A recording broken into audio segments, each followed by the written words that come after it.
Catholic Social Services is a community organization that has been dedicated to the people of Guam for 20 years now. We have three shelters, a shelter for children who have been removed from their homes due to abuse or neglect. We have a shelter for women victims of domestic violence or sexual assault. And we have the homeless shelter. We actually have a fourth one, which is a shelter for elderly or adults with disabilities who have been abused or neglected also. And those shelters are 24 hours, 7 days a week. They respond anytime there's a call that a particular victim has been identified and is needing shelter.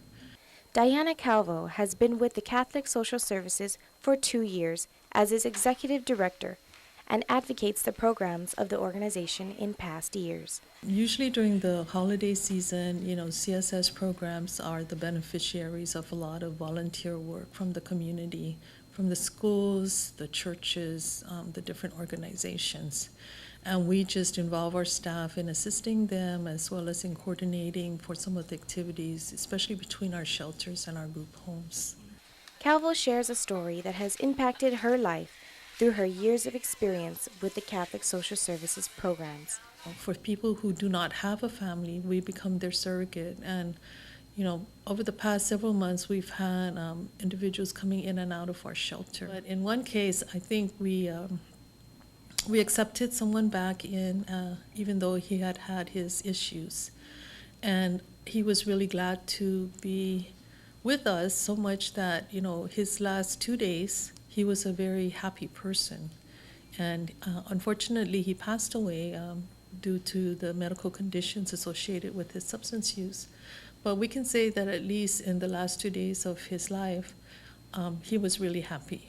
The mission of Catholic Social Services is to encourage development of the spiritual, intellectual, economic, and social well-being of families, persons with disabilities, abused adults and children, the elderly, the homeless, and others in need of services.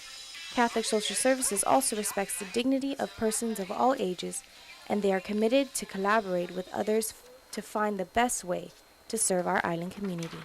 We really want to thank the community for their generous support of our programs. I've been advocating, in the past that, this year what we did was we've also said, in addition to CSS, if you would like to adopt a particular program, we think that it would be more beneficial, especially for the kids, where it ties into their service learning so that they can understand some of the issues that is challenging within our community. We always need, commodities to help us do our work, and in this month of Thanksgiving, we're already seeing that come in, and so we're really grateful to the community. Catholic Social Services is made of people with selfless giving and continues to make Guam develop a positive and healthy environment. We are truly thankful for everything you do for our island.